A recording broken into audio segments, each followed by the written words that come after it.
2012 SoCal Regional Conference. Woo. Yes, yes.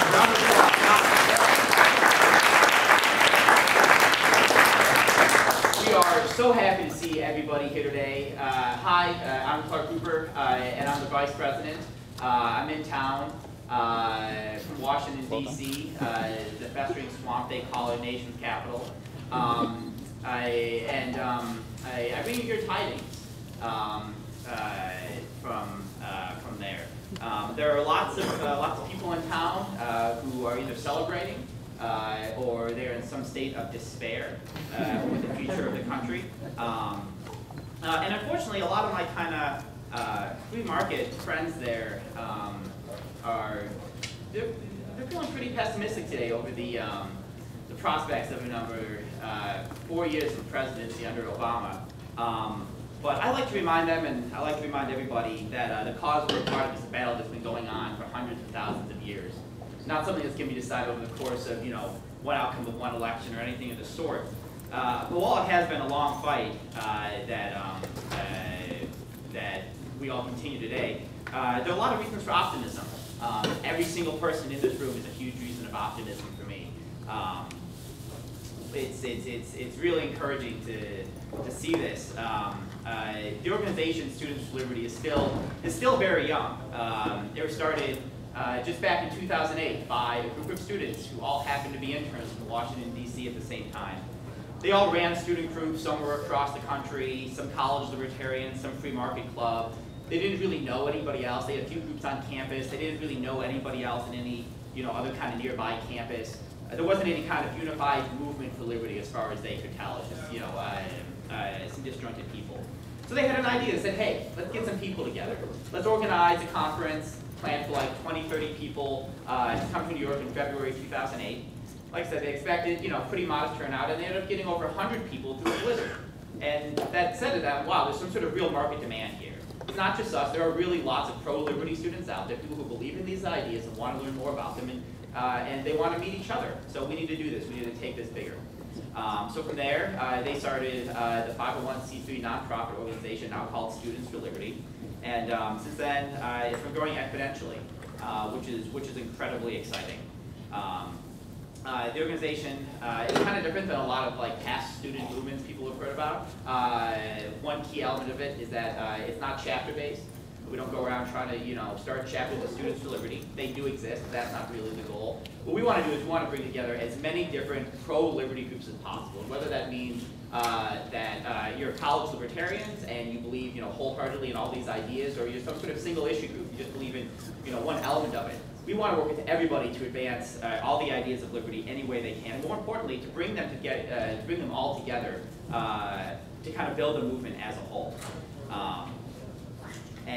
So now from that kind of very humble beginning in 2008, it's grown into what is now a truly international movement, now spanning 3 continents.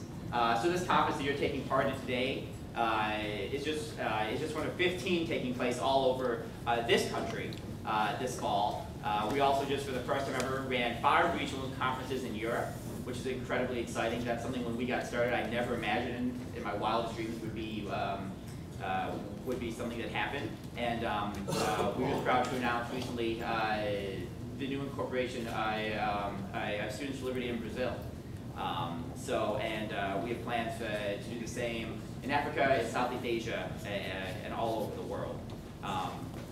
But what is truly important, and we're going to be talking a lot, over the course of the day about kind of the ideas of liberty. You can see a lot of great speakers who are going to talk to you about those things, and we're going to have a lot of other student panelists and whatnot talk about how to spread those ideas and kind of tactics and strategies for how to run student groups on campus. But what really matters is people, is everybody here, that you all took the time out of your day to come here and to be a part of this. Because it is young people stepping up to really be leaders here and in their communities that really matters. And that is why the organization Students for Liberty exists. We exist to find and identify young people and help empower them so they can be real agents of change now on their campus and in the real world. Kind of a prime example of this, somebody I want to take some time to give a lot of thanks to, is my very good friend Ankur Chawla. He's in the back of the corner over there.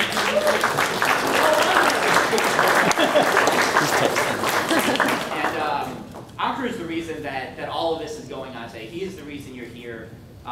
This is his third year serving on the Students for Liberty Student Executive Board.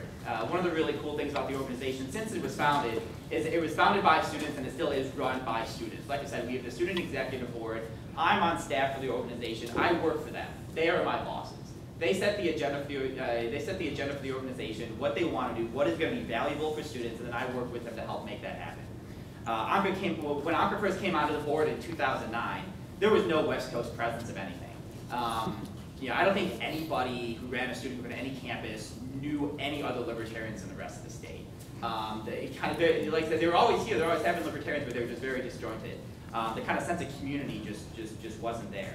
And Ankur wanted to fix that. He decided he was going to make it his project for the rest of his time while he was in school to really build up the student movement for liberty out here in California. And he's done a fantastic job of it. The first time we held this conference right here in the same very room, I think Ankur managed, what the first one have, 80, 90 people, something like that. And now today we're expecting, 140, 150 people in total. So we're just really excited to kind of see how that growth has happened. And like I said, it's all been driven by students, all been driven by young people, who organize these conferences all over the country, to really take it into their own hands to make it happen. I also want to take a chance to thank all of the other various students who took their time to help organize this. We have many of our young campus coordinators. Our campus coordinator program is kind of our young field training program for liberty, where we identify young students who really have potential, who have already kind of run groups on their campus, and we kind of give them the high-end training necessary to turn them into the real kind of special forces for liberty. And we give them the resources, the funding, so they can travel around their region, meet with other student groups, help them run events, help them pass out resources. The resources we make, like I think you might have seen when you came in the door, all the free books we have here on the table, things like After the Welfare State, and copies of books like Morality of Capitalism. We make hundreds and thousands of these every year to pass out to student groups, so that while they're tabling on their campuses, it's not just them, a table, and a sign-up sheet, but all these free resources to give away to their fellow students, which is real exciting. So I'm going to ask you please to take as many of those with you as you can today. We all carry them here from all over the region. We really don't want to take them home with us. So please take them off our hands. And please throughout the day talk to kind of the campus coordinators who are all here today. Campus coordinators in the room, stand up. Where are you all at? Where are you all hiding? There we go. More of you who are hiding.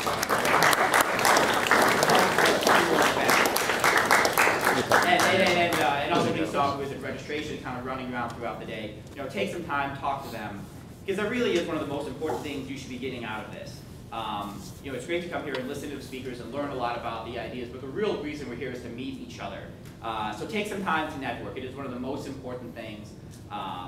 And not just that, make sure to take time to go and talk to many various partner organizations who have taken time to be with you, with us here today. You see, we kind of have the exhibit area set up out in, I guess, the foyer area. Please take some time to talk to them. They came here from all over the country. They want to talk to you. That's one of the great things, is like they have tons of resources and ways for students to get involved in their programming. So please take some time to go talk to all the great folks from the Cato Institute, from Young Americans, from Yale Young Americans for Liberty, from CEI, also called the Competitive Enterprise Institute, FEE, the Foundation for Economic Education, FIRE, the Foundation for Individual Rights and Education, IHS, the Institute for Humane Studies, and the Advocates for Self-Government, and the Libertarian Party. I think I got all my acronyms down that time. All right, cool. Yeah, so please take some time to go talk to all of them. They have a ton of great resources to pass out to you.